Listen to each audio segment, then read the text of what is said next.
Stephanie Anderson. Thanks for jumping on to join me in this conversation in regards to parenting during a crisis. You know, if you don't know who I have been serving parents and families for over 20 years. And right now in the United States and then all over the world, we are experiencing the COVID-19 pandemic, and families are being shut in. If they already aren't, they will be. And parents and children are trying to adjust to what's going on in our world and in our nation. And I wanted to share with you some ideas that might help inspire your creative thinking, your critical thinking, to help you be a successful parent and parent well during this crisis season. By the way, I have notes. So if you want those, download those, and that will help you kind of remind you once this conversation's over, you still have those notes. You can still look at those. You can print them out and refer to those. If you felt like this conversation was beneficial, but you don't want to keep watching the movie. So anyways, there are 3 things that I wanted to share with you. 3 ideas, things that you can think through that you can do while you're home, shut in with your kids. The first one is plan anchors. There's a lot of things that are changing. There's a lot of things, we're getting news daily how things are changing in our nation and in our state that are affecting our families. Some of those things include layoffs. Some of those things include family members getting sick. Some of those things include having to help our children do school at home. And there's just different layers of change and adjustment we're all experiencing. So as the big things change, find anchors that will help you stay grounded and help you stay focused as things keep changing, as the big things keep changing. A couple examples for adults. For me in the morning, I just need a coffee. And that for me says, okay, I did yesterday, I can do today. And today is a new day, it's a fresh start, I can do this. Other anchors for adults could include devotions or meditation times, perhaps connecting with your spouse or your children before you do work. You know, if you have that privilege of being able to work at home during this time, perhaps you could connect with your roommates or connect with whoever is in your home before you go to work. Other ideas, things that you used to do when you were working or before you were shut in, can you still do those things? For example, a working mom probably made lunches for her kids and then sent them off to school, right? So if you're a working mom or now you're at home, you can still make lunches the night before and those are ready to go the next day. So something like that. Try to think like, what are some things that I used to do that I'm still gonna have to do in the future that I can still do in this shut-in that would kind of help things feel a little bit normal, maybe help kids feel like they're apart, like a little bit more, they can control that. They can help make their lunch or something like that.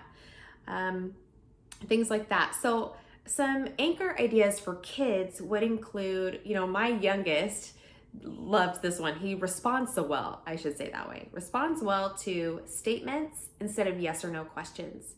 So for example, my little guy is 3.5, and when he does the potty dance, it's real and it's noticeable. And I don't say, hey, do you need to go potty?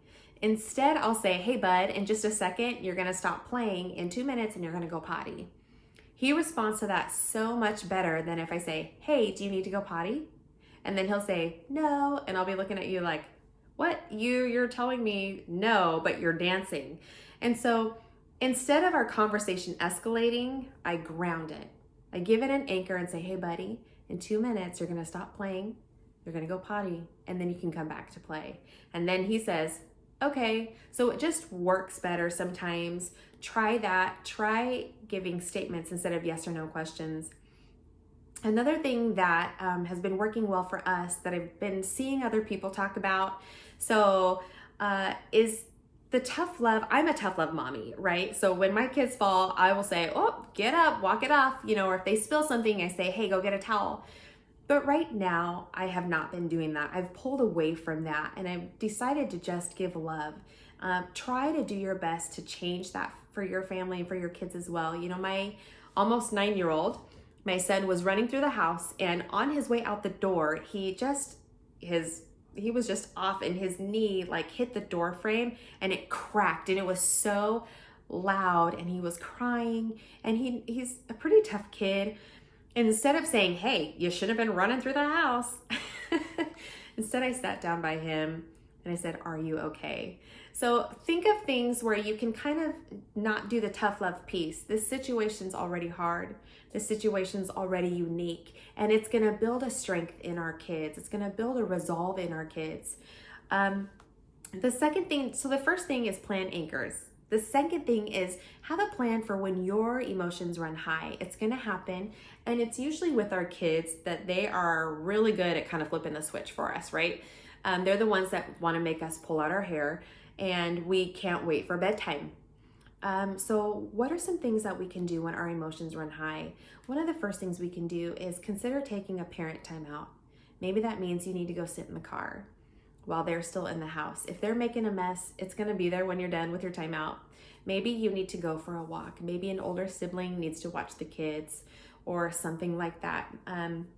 Maybe you need to eliminate social media or the news. What is affecting your emotions that kind of already have everything kind of built up? So then when your kids come and ask if they can have another snack, you just kind of explode on them. What are the things that you can do that can kind of eliminate that? Go for a walk, make sure you're moving, and eat as healthy as you can. The other thing I would encourage you to plan for, so the first one is find your anchors. The second one is have a plan for when your emotions run high. Make sure you're not disciplining out of anger. Don't discipline when you're scared. Walk away from the situation and then address it. And the third thing to plan for is, what are you gonna do if someone in your house gets COVID-19? There are some questions and some things that my husband and I were asking each other and we're talking through that I wanted to share with you. One of the questions is, what's our primary care provider's phone number? To have that ready and available. What does at-home care look like? What room will the person be in that's sick, and who's gonna care for that person? In extreme conditions, if somebody we love is going to the hospital, who is caring for everybody at home, and who's the person that can have contact with them, that one person? What's it going to be like to school the kids? Who is going to school the kids if it's grandma and grandpa that are caring for the kids and they're the ones that get sick? So there's a bunch of different questions. Try to have a plan, because what will happen is if you find out that somebody tests positive, most likely, if you're like me, you will cry and be a little bit scared. And at the same time, if you have a plan, you're gonna go, okay, I see the facts. 80% of people have mild to moderate symptoms. Everything's gonna be okay. But also, if you have a plan in place, it'll help you walk through that when things are fuzzy and when things aren't clear. So after you've kind of thought about those things, your anchors, what are you gonna do when emotions run high, and what are you gonna do if someone catches COVID-19 in your home, there's two things that might make those difficult that I wanted to let you know about. The first thing is kind of like the age of your child, right? A lot of times people will say, kids don't know what's going on. Well, they do. They just don't know how to say it. You know, they don't have the vocabulary or something. So I wanted to kind of help you understand different stages that I've observed in the 20 years of serving and caring for families. There's 3 significant stages where there's an adjustment season. And so if we can understand those adjustments, then maybe it'll help us talk with our kids about what's going on in our family and how we're uniquely impacted by this pandemic. So the first stage is 2s and 3s. This is a difficult season, just 2s and 3s, right? Terrible 2s and our 3-nagers. You know, this phase is difficult, I think, because these kiddos are now learning the world doesn't revolve around them. Every time they cry, somebody's not running to them, just like they did when they were babies. People aren't always changing their diapers. They're learning that there's another way to go potty. They're learning that they have to share. They're learning that they need to be patient and things like that. And so the influence in the child's life, the primary influence of what's going on in their world, is the parent. And that's an adjustment for the child, that it's not all about them anymore. The next phase would be that kindergarten age, anywhere between like 4 to 6, maybe 7. And there's an adjustment in this season because parents are realizing that their kiddo is now a part of the team. They're a part of the family, and they contribute when it comes to their opinions, what they like about food and what they like about their friends, what kind of friends, the things that they're interested in. And parents have to adjust to actually listen to that, to incorporate those ideas into the family. I've seen parents struggle to adjust to that child having, sports, or not everything now revolves around the parent's work life and the parent's goals and their hobbies, but the parent actually has to adjust their world for the child to have their own hobbies and their own ideas as well, and to raise them to be fully functioning adults. They are a contributor to the family. So the new influence here in the relationship and how kiddos see the world is the kiddo. So when they're little, it's the parent, but now kids begin to influence that relationship. And then the last phase where there's an adjustment is about 4th grade. This is 8 years old and up. My son, he's just now in this phase where he's beginning to realize the world is not black and white. Not everything is literal. And so with this situation, with the COVID-19 pandemic, we are seeing people are saying, wash your hands, wash your hands. But still, if grandma is washing her hands, how come she's still getting sick?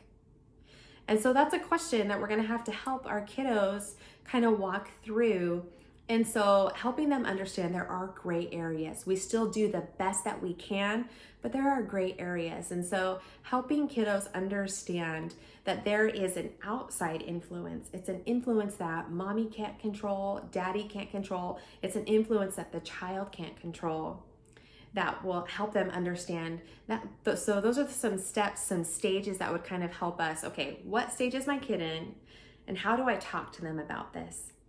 Now, another thing that can help us when we're talking with our kids about what's going on in the world is understanding trauma.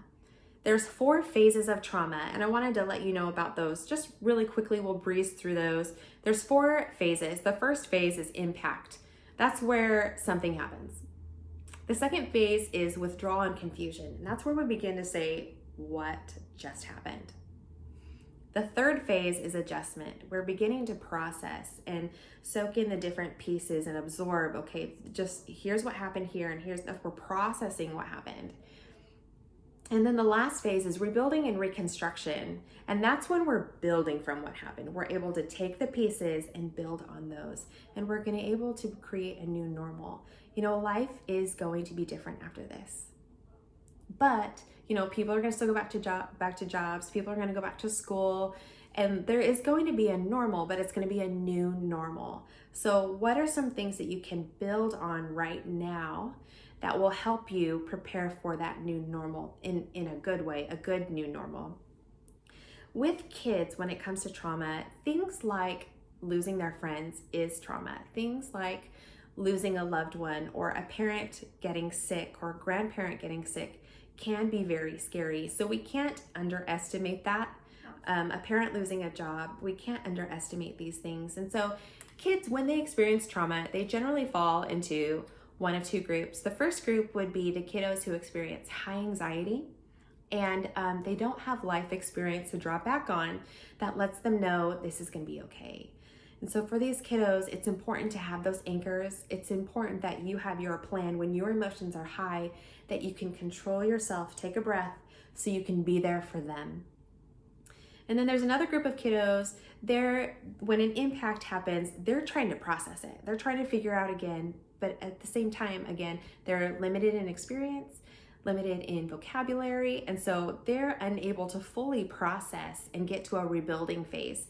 And so what we want to do as parents, again, have our anchors, help them have their anchors, so that as we go back to school, as we go back to a new normal, once we're done with our shut-ins, they'll be able to adjust, and they'll have now a life experience and say, okay, when things are going crazy, when there is a crisis, I want to focus on being good at the basics, having family be first, and we stick together as a team, we work together, and they'll be able to take that experience and in the future use that in any future crisis situations. Now, what I wanted to share with you more than anything, out of this entire thing, I don't know what your background is. I don't know what kind of parents you have. But what I do know is if you're watching this and you've stuck with me through the end, you really care about caring for your children and you really want to do a good job navigating the situation, whether it's hiring people or laying off people, or whether you're working from home, or however you're trying to navigate this. Maybe you're on the medical field and you haven't been home during the day when your kids are awake, or maybe you're not able to tuck your kids at night because you're going to stock in the grocery store, whatever it is that you're doing, and you're trying to be the best parent you can. I want you to know, if you can help your kiddos find those anchors and control your emotions and have a plan just in case, you're going to be fine. Your kids are going to be fine. They can thrive.